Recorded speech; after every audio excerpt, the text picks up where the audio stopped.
guys, welcome to episode 67 of my Warhammer Conquest review series. Reviewing issue 67, ironically. Nifty issue, this one. Got some Space Marine Scouts. And, well, let's get straight to the plastic on this. Hello, new dog. Just in case you wonder why I'm getting distracted. This here is Sif. Sif is my new dog. She's a 15-week-old puppy. She's fucking massive. She's going to be at least twice that size. She's an Alsatian American Bulldog cross.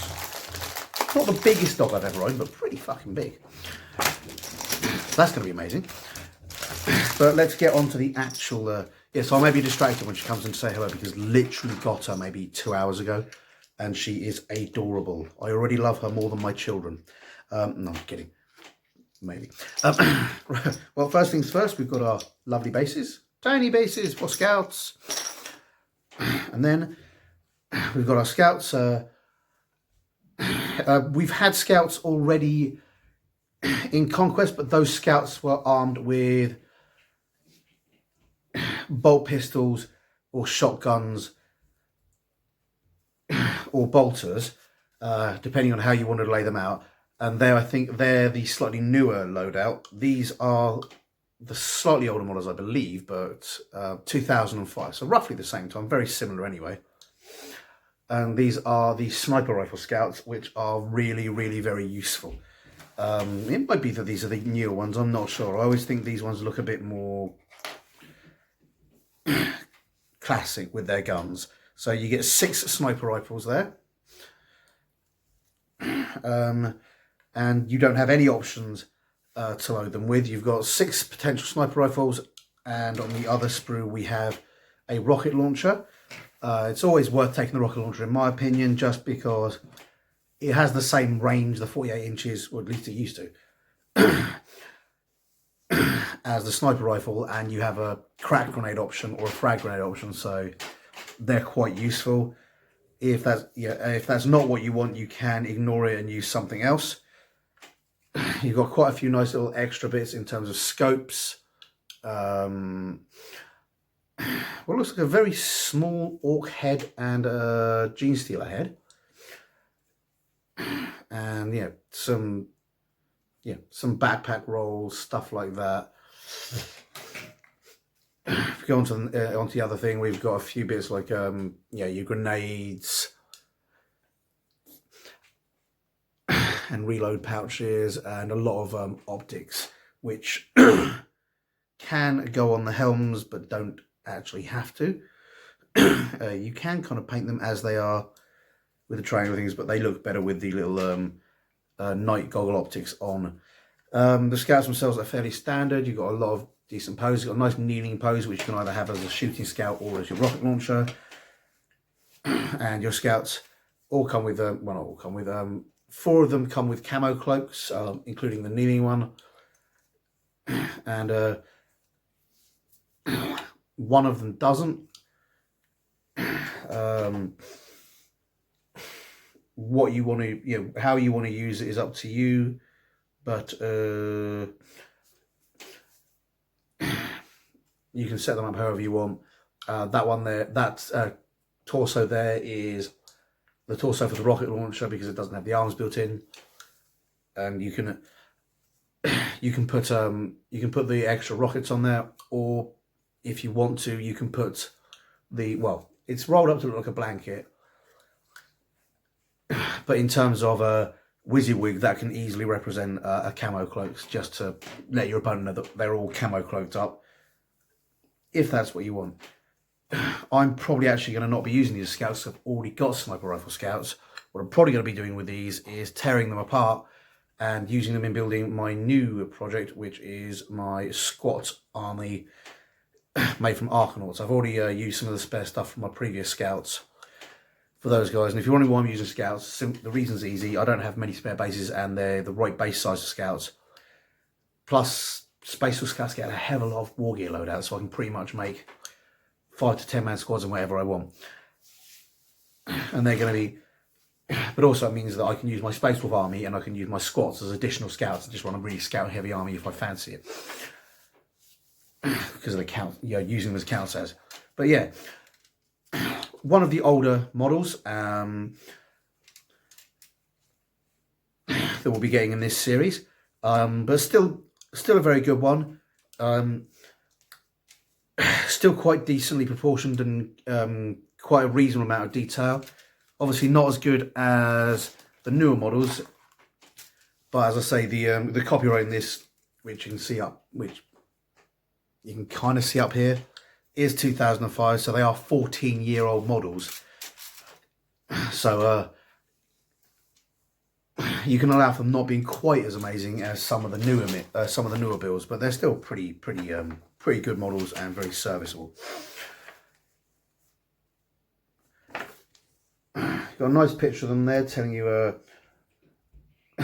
showing you how they go together and that, with all the guys basically holding their sniper rifle. So that's pretty kick-ass and awesome right there.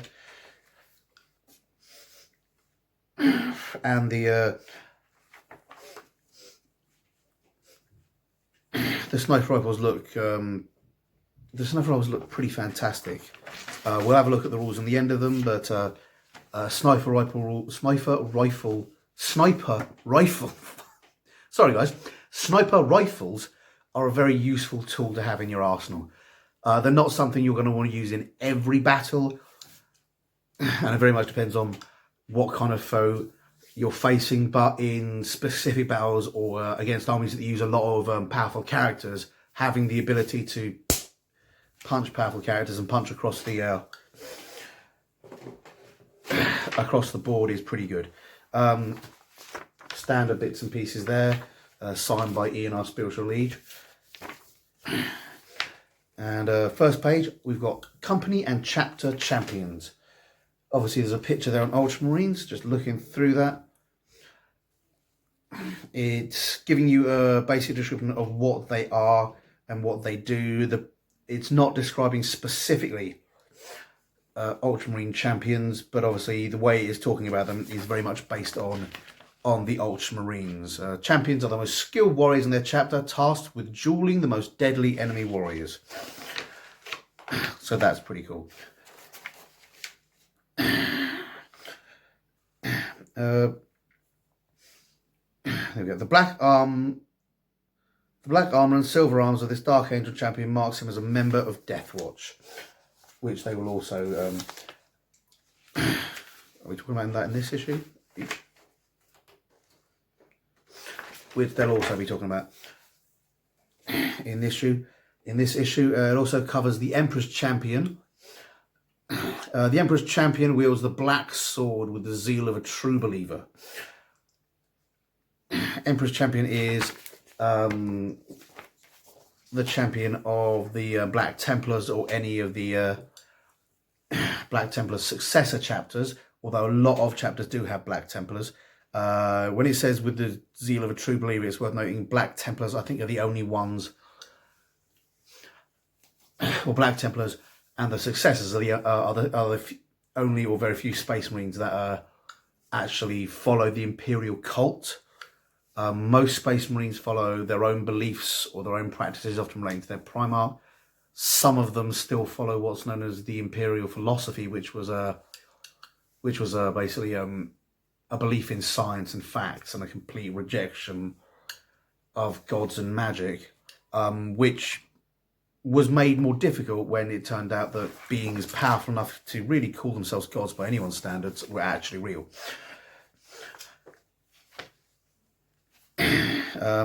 It continues here about champions and gives you more descriptions of the Black Templars champion.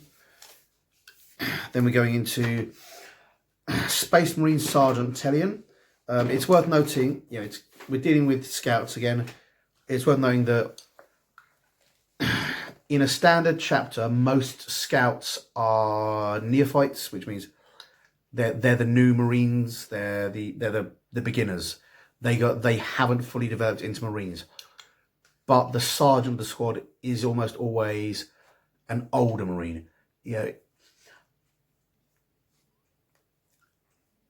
And I don't necessarily mean a Marine that's gone through all those things. I mean, they're usually a Marine that's actually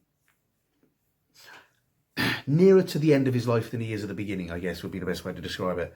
A Marine who's been through the tactical squads, who's probably been through assault squads and various other things, then has swung back round to being a scout because he knows enough to be able to teach, to be able to teach his scout, to be able to teach the new guys everything,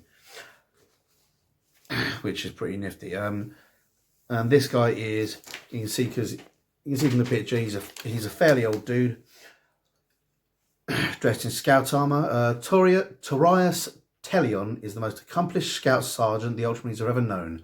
He is a veteran of over 3 centuries of combat. During the course of his services, Sergeant Telion has trained generations of new recruits. Indeed, no less than 4 of the Ultramarines' current captains learnt their skills under Telion's watchful eyes.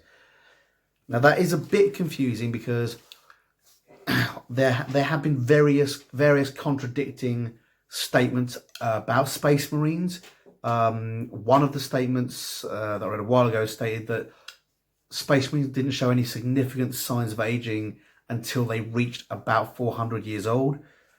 Others say that they sort of age in a more sort of I don't want to say natural rate, but they age in a sort of smoother rate. The 400 year old ones, basically 400 years old, suddenly they look old. Whereas a lot of the new ones, they kind of just age in a more natural rate, spread over whatever their supernatural lifespan would be, if that makes sense.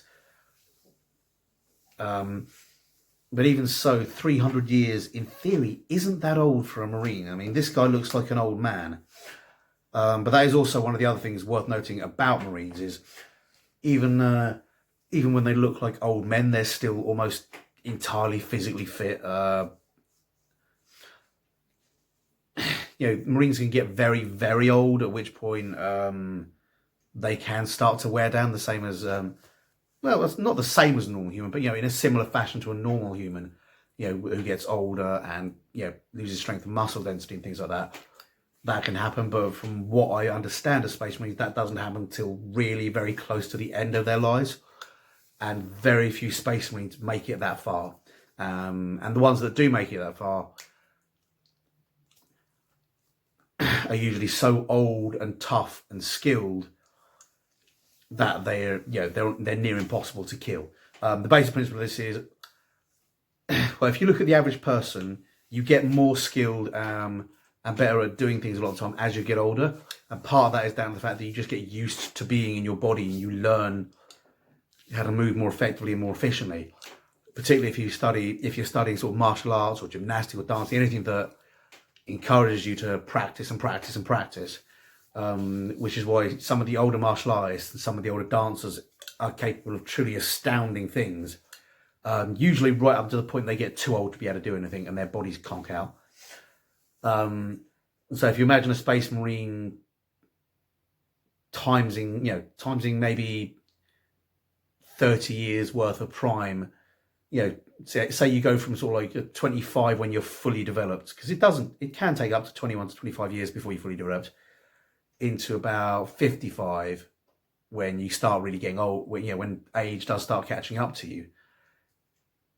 You get 30 years of prime as a human, you get 300 or 400 as a Space Marine. So you times that level of skill by 300 or 400 years and then remove the aging factor.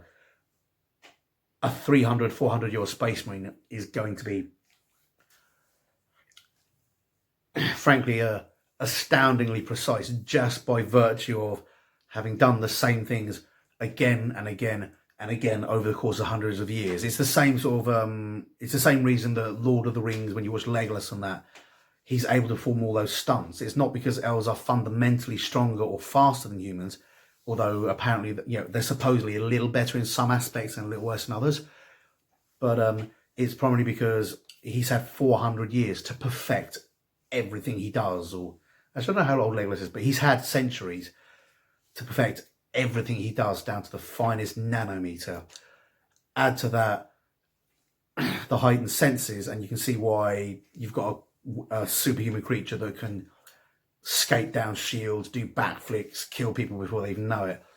Who's still actually, who's still, because he's not much stronger than a human, who can still be killed by an orc. So, you factor that in with Space Marines, who also have heightened senses, down to the millimeter. You factor in they don't get old. You factor in they're superhuman. And it does really sort of give you an idea why in a lot of the fluff, there's such unbeatable, incredible warriors.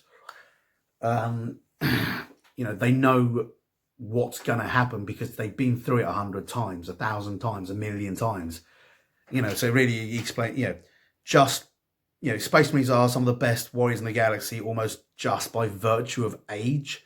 That's before you add any of the superhuman abilities to them. Once you add that, you've got something which is incredibly dangerous in battle. So, when you're looking at an old warrior like that, he's probably firing machine gun bursts on full auto and then hitting with every single shot. So it's quite interesting with that. Anyway, sorry, getting sidetracked. It goes on to give you more descriptions of Sergeant Tellian, who is actually one of the more interesting characters. And he is available in a model. I don't know how much that model costs, but it's going through the war gear Sergeant Tellian has. And there's the model for him.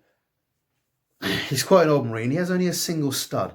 The studs always confuse me because when I started, the studs meant 10 years service. Then at some point, I think they got changed to 20 years service. And then you've got like 300-year-old Marines with one stud. So, service stud. Tellian has earned his service stud for as many years of service to the Ultramarines. Yeah, they still indicate years of service, but at this point I think they've kind of just fudged however many years. It goes through the equipment he's got, and he's got his camo cloak, his marksman's honors, company icons, and a stalker pattern bolt gun incorporates a silencer and a sophisticated scope. So that's one of the cooler things you can get. And it gives more details of him there. So he's a pretty cool character. I don't know if we'll be getting him in this. But if not, you can always look on the GW website. I don't know if he's widely available or what, but he's not a character that I've actually ever tried to buy. So I don't know if he's one of... They did a lot of characters which were limited run. So he might still be available, he might not. You'd have to check the website. We're moving on to Deathwatch. Deathwatch is by far one of the cooler ideas. Deathwatch isn't a single chapter, but rather individual Space Marines are seconded to the Inquisition.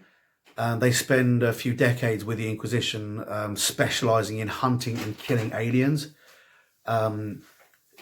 This allows them to learn intimate details about a lot of the weirder aliens and learn how best to hunt them, how best to kill them, how best to deal with new alien threats.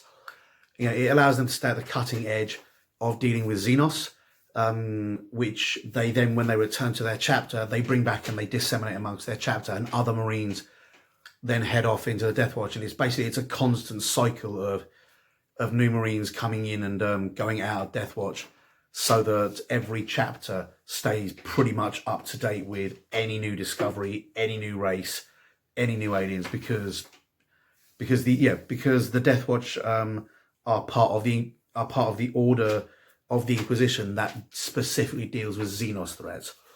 It's worth going a little aside there. There are several there are several dozen orders of the Inquisition. The three main ones are Ordo Xenos, who deal with alien threats, Ordo Hereticus, who deal with internal threats such as heretics and traitors and things like that, and Ordo Malleus,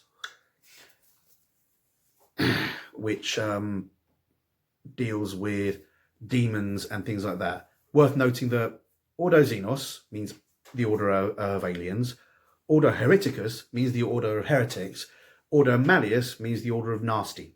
But it's named after something called the Maleficus Maleficarum, which is the witch's hammer. And whilst the heretics do deal with the witch and things like that, the Ordo Malleus really is the one that mainly deals with demons and things like that. The Maleficus Maleficarum, otherwise known as the Witch's Hammer, actually translates into the terrible, or the nasty. They're actually the masculine and feminine forms of the word Maleficus, which comes from the same root word as my brain just failed there. As malice. So I'm just going to plug my myself in so I don't run out of battery. Comes from the same root word as malice or malicious and stuff like that, and it basically means sort of nasty. It's sort of masculine and feminine use of the same word, so it's a weird named book, but or terrible or bad. So basically the Ordo Maleficus doesn't translate, as some people have said, into the Order of the Hammer or even the Witch's Hammer. It translates into the Order of Terrible or the Order of Nasty. One might sort of pour that across and go, the Order of Terror, because or at least it dealt with things that came out of the Eye of Terror, or the Order of the Terrible, because it deals with the most terrible things, which is pretty cool. I don't know if that's intentional, but there you go. But yeah, the Death Watch are part of the Aura, are assigned rather to the Ordo Xenos, and they specialise in aliens. So the elite warriors of the Death Watch are a sword with which to battle many alien threats that face the Imperium. Theirs is an eternal watch, the long vigil against the Xenos foe.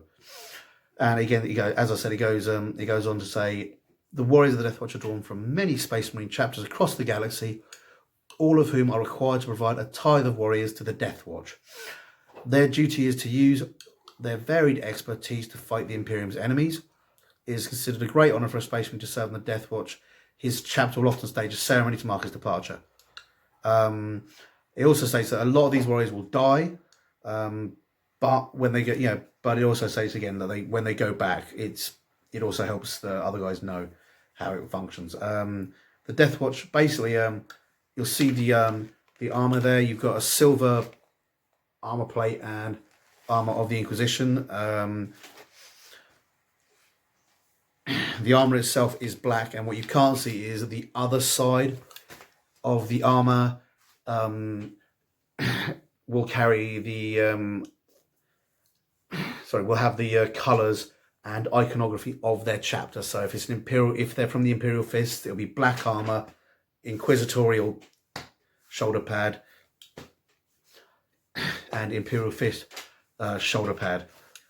Sometimes when returning, they're allowed to keep some of the inquisitorial Death Watch symbology, just to show that they were a member of the Death Watch and they know what they're doing. It is really quite cool because you get to use a lot of weird things. If you've got a few spare models here and there, it's really a great excuse to use your Space Wolf model, your Imperial Fist model, that one Ultramarine model you picked up as a freebie when you first went to GW, and build yourself a Death Watch squad, which actually fits quite nicely into pretty much any army. Because they do fight Xenos primarily, if they get caught up in another war, they're not going to run away. Particularly if you're fighting against an opponent bringing one of the alien races, which do, to be fair, constitute a lot of the races in 40k. Bringing the Death Watch in can give you access to a few nice weapons, which can really bring it around. The icon of Death Watch, similarly includes the icon from the Inquisition. The Death Watch act as the militant wing of the Order Xenos, the section of the Inquisition tasked with battling the alien foe. The left arm of each Death Watch warrior is painted silver with the Death Watch symbol emblazoned upon the left shoulder pad to demonstrate their allegiance and alliance to the Ordo Xenos and Death Watch. So that's all pretty cool. Yeah. It doesn't show very well there, but you can see the Death Watch fighting. There's more stuff here. Death Watch kill teams. It goes on to talk about the kill teams, and it goes on to show you that, it shows all the shoulder pads there, showing you that all the different colours. And you can see here that, it shows better there. You can see that you've got the Death Watch symbology, and then the bits and pieces, the symbols of their original chapter. You've got Salamander there, Space Wolf there, Raven Guard there, and lots of other things. Lots of really cool stuff. And the advantage of, I think the idea of it is it's kind of the most tactical force, because whilst every Marine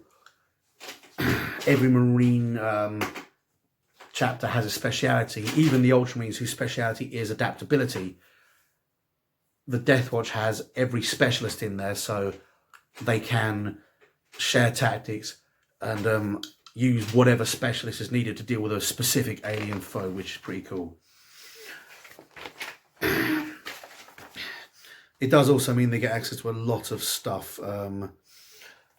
For example, there's a Corvus Blackstar, which is a Death Watch specific transport.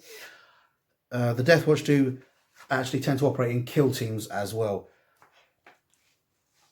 making them a really useful and unique way to fight. Also, obviously, means they work in the kill team game really well.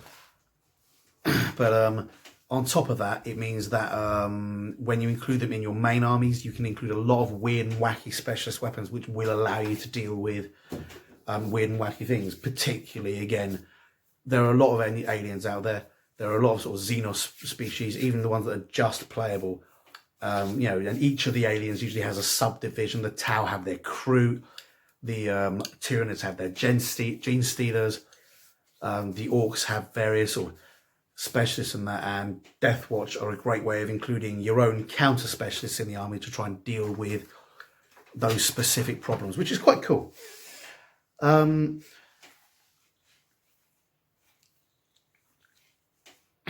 as I say, because they are made up of lots of different things, you don't you're not sort of bound into buying the same models and building them the same. If you've got a spare Space Wolf, a spare Salamander, a box of half a box of tactical Marines that you didn't intend to use, or one of those small easy to build boxes that only comes with 2 or 3 guys in, you can set them up, paint them differently, equip them differently, bash them all together with a little bit of kit bashing, and it gives you something quite different, quite unique, that you can then add to whatever armor you're using, because the Death Watch gets seconded in, so it makes perfect thematic sense, which is quite nifty. They have got their own rulebook. You would have to get that to be able to use them, so that is a bit more of an investment. But it is one of the cooler rulebooks as well. It's got some nice fluff in it. Okay. Here we've got the Assembling the Sniper Scouts. Again, because they're an older model, they're a lot easier to assemble. The parts fit together multiple ways, so it's harder to muck them up. With some of it, where they have multiple, where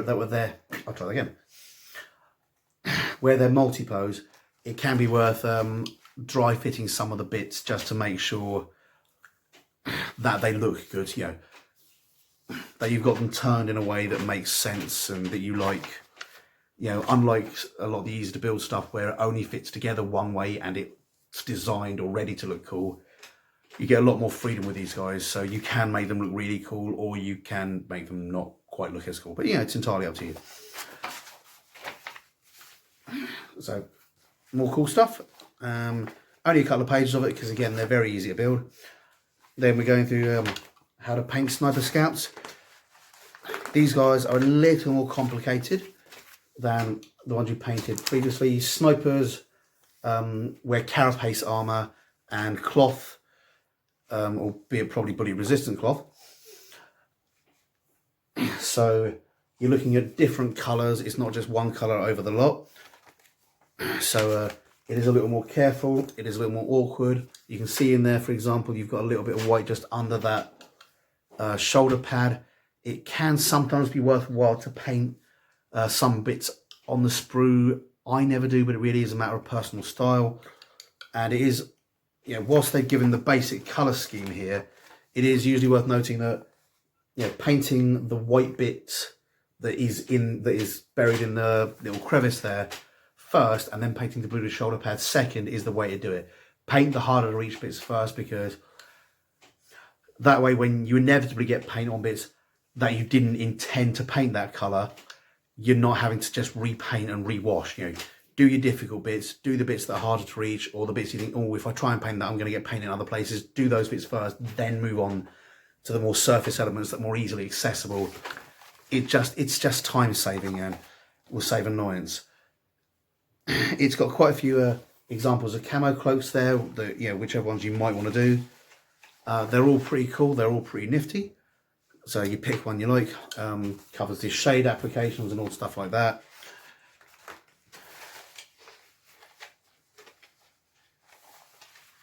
And all your highlighting and stuff like that.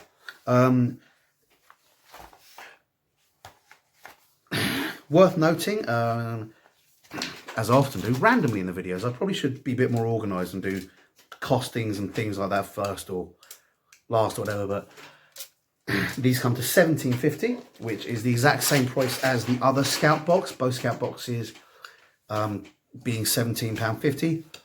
And obviously where you're paying £7.99 or £8 for the magazine, that means you're saving £9.50. So you're saving the majority of the price of a box of Scouts. So if you want a box of Scouts, go and get this magazine. If you want a bunch of Scouts, go and get as many of this magazine as you can. Although I do realise it is becoming scarcer as we get closer to the end of the magazine. But this issue is definitely fairly high on the value for money scale there. We've got a nice little intro there with a Death Guard being targeted by a sniper. There we go. Hunters in the shadows. As the front line shifts across Corvon 2, Captain Archon's forces have increased their activities behind the enemy lines. Space Marine scouts, snipers take up positions in crumbling ruins, lying in wait for priority targets such as leaders, champions, and elite warriors. If you want to get into the right mind frame for scouts, and when I say right mind frame, I mean, you know, the cool mind frame. There's a movie called Sniper and Sniper 2, both of which are pretty cool. Or possibly the coolest movie for kind of sniper movies is a Russian movie, well, not a Russian movie, an American movie about a Russian hero called Enemy at the Gates. And that really gives you kind of an idea of the mentality and the way they worked. You know, they're really good. Scouts and snipers are supposed to be really good against superior enemy forces in the same way that mines and other sneaky, nasty weapons are, because they mean that the force has to slow to a crawl and check everything and have a point guy. They can't just run forward after you.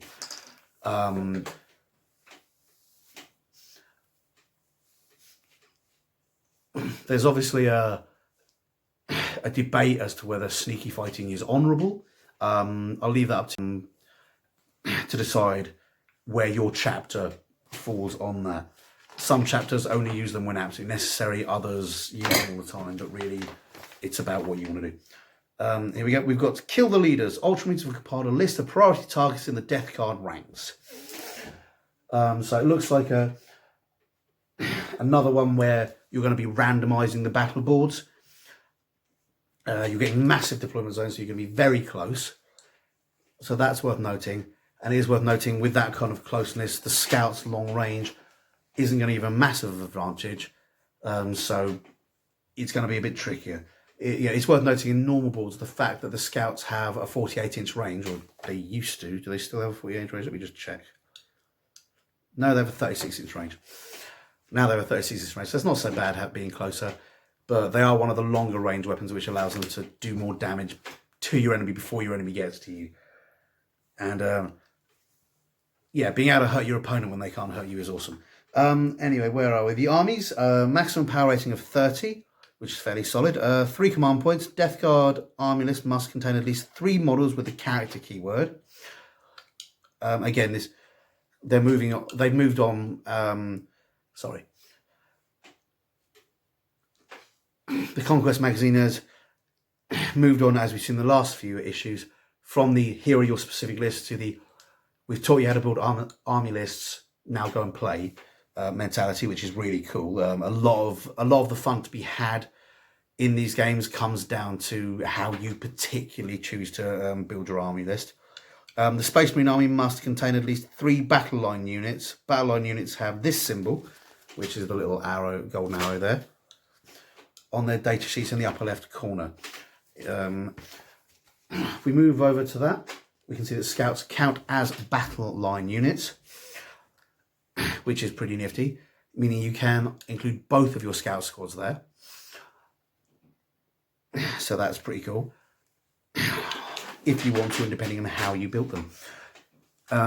We go through the stats. We've got a movement 6, weapon skill and ballistic skill of 3, 3+, which is nifty. It used to be 4+ for some of them, but now they've just rounded it up. It basically, because they were neonates, a lot of them used to be weapon skill 3, ballistic skill 4, or the other way around. I'm not entirely sure. You've got strength 4, toughness 4, wounds 1, attacks 1, and leadership 7. The scout sergeant having 2 attacks and leadership 8 to represent he's better, and both of them having an armor of 4+. So they are easier to kill, or have less of a save than your standard Space Marine. So be aware of that. Space Marine being 3+ means that it actually has a slightly above average chance of surviving. Scouts being 4+ mean they have a slightly below average chance of surviving. And it does really make a difference. The unit contains 1 scout sergeant and 4 scouts, and can include up to 5 additional scouts. Each model is armed with a bolt gun, a bolt pistol, a frag grenade, and a crack grenade. The weapons available, and I think we've been through this before with the other scouts, but Astartes shotguns, which are range 12, assault 2, strength 4, AP 0, and D1. And if the target is within half range, add 1 to the weapon strength. Bolt pistol, which is 12 inches, pistol 1, strength 4, AP 0, damage 1. Bolt gun, which is 24 inches, rapid fire 1, strength 4.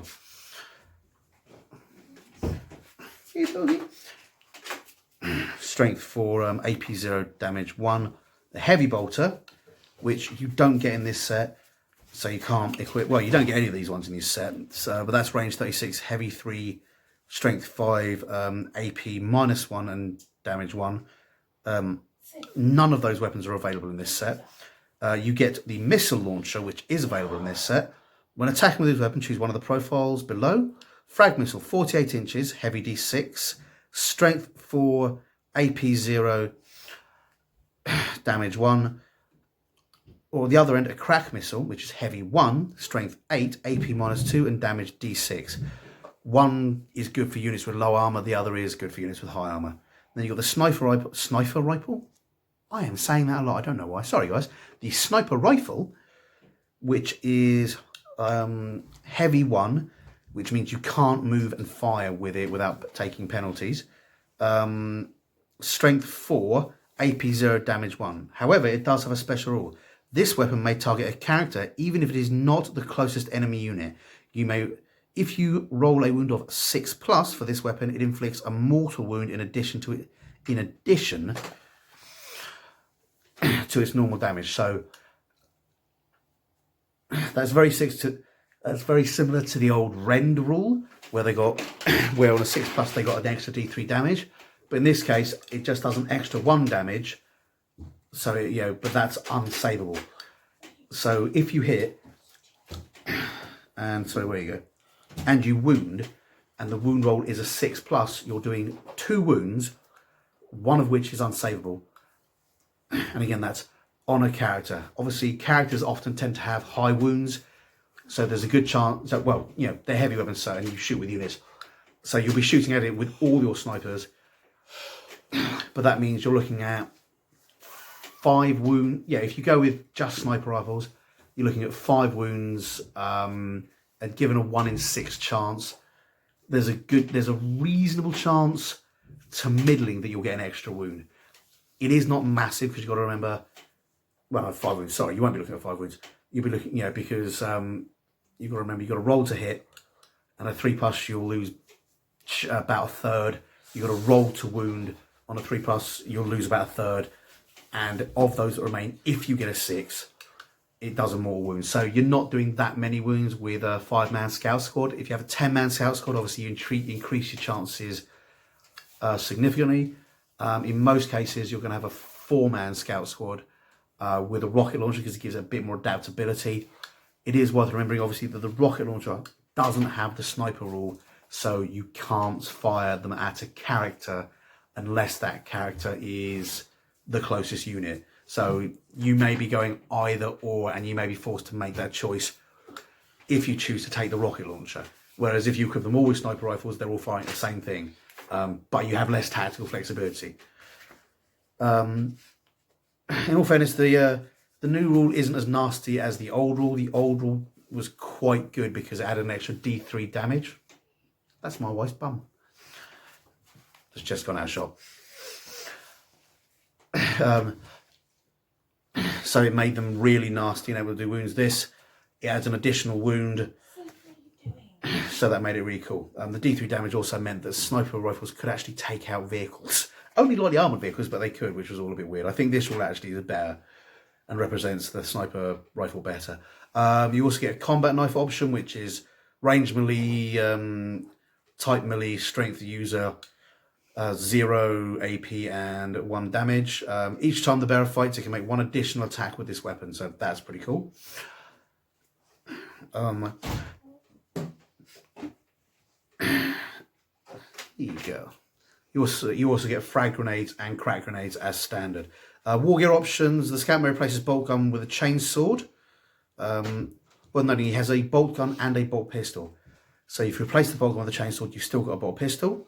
Any scout replaces bolt gun with a sniper rifle, and a Strategic shotgun or a combat knife. So you can take the additional combat. You can take the combat knife, which gives you an additional attack, and you can use the scouts as assault scouts, which isn't as bad as it actually sounds. If you've got a pistol and your combat knife giving the extra attack, and you're using the scout's infiltration ability to get close, it does give you a bit of a punch when the enemy doesn't expect it. And that's actually how I've set my latest, my new squad guys up. I'm just so proud of my little squad guys. I'm going to show them off every opportunity.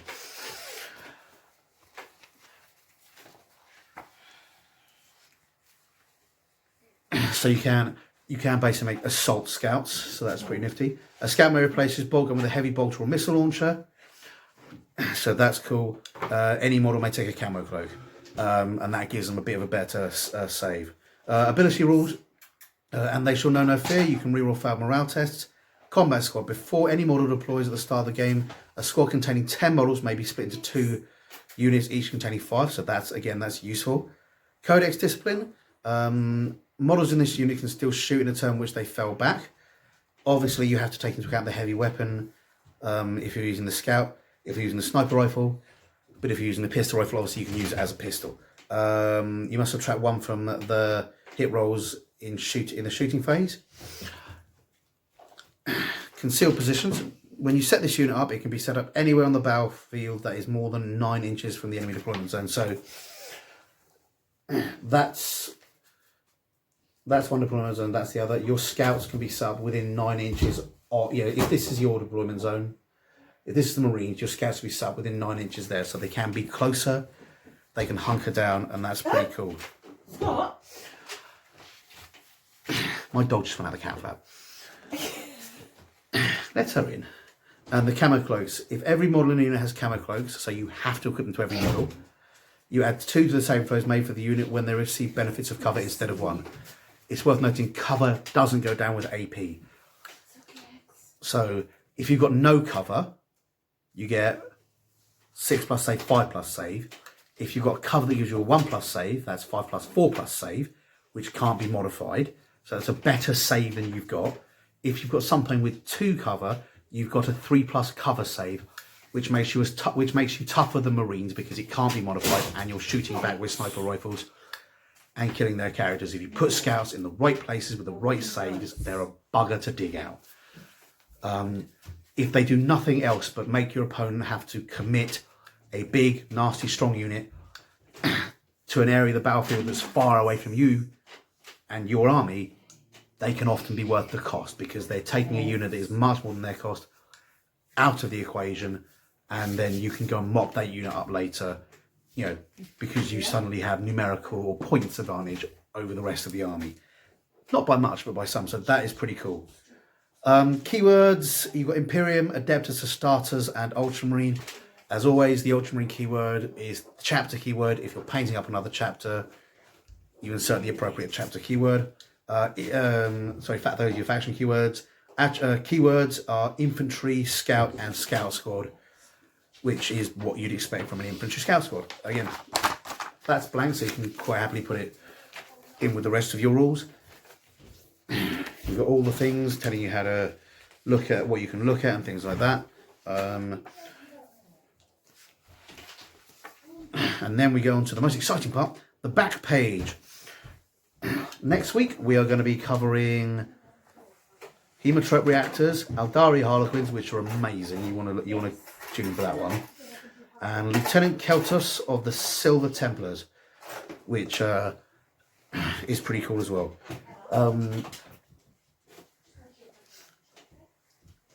We're also getting the Hemotrope Reactor. We already got one, I'm pretty sure, but we've got another terrain kit. Again, these terrain kits are pretty fantastic, so they're all worth getting.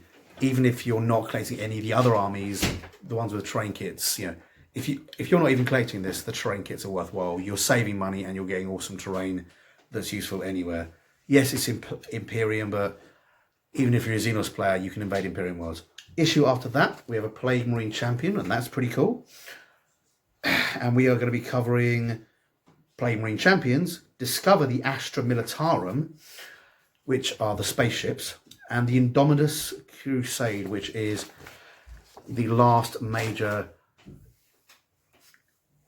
or the most recent major military action by the Imperium, and that very much involves the Imperium pushing back and trying to regain a lot of ground from chaos. Not as much as they lost, because there's huge swathes of chaos stuff. Yeah, sorry, my other dog. Say hello, Roxy. And the new dog are getting used to each other. So that's fun. But yeah, the Indominus Crusade is also something cool. So I will see you guys next week. And I'm just going to pause the video while I get the winner of last week's competition. Last week's competition is for this dude, who is the Plague Icon bearer. Also, I'm going to pause. I'll be back in a second. Right, hey guys, done a quick dice roll. The winner of this model is James Martin. So if you I'll try and drop you a message in your comment, but if you send me your postal address, I'll post it to this. I think I may have sent you things before, I might be wrong.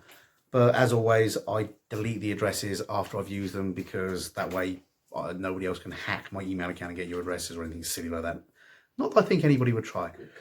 But the email account is wargamerdad.co.uk. Sorry, no. wargamerdaduk@gmail.com. Forget my own things. Yeah, wargamerdaduk@gmail.com. Just straighten up. So email me your address or whatever, and I'll send that off. Mr. Total R Soul, if you want this, you need to send me an address, mate. I've PM'd you on your message, on your comment. If you don't respond by next week's video, I will roll the dice again and give it to somebody and send this off to somebody else. As you can see, it's just the guy in the Maximus armor. As I said, I was keeping the other guy for myself. It's free if you want it. I will post it to you. Just, again, send me your email address, mate, and this will make its way to you. If, as I say, if you don't want it, don't worry about it. I'll just roll the dice and send it to somebody else. It's all cool, mate. Okay, I hope you guys enjoyed that video, and I will see you next week. Hi guys, hope you enjoyed that video, and if you did, remember to like and subscribe to my channel. I'm also on Facebook and Twitter. Not sure why, but I am. So if you like it, see me there, and please tell your friends. Thanks very much. Bye.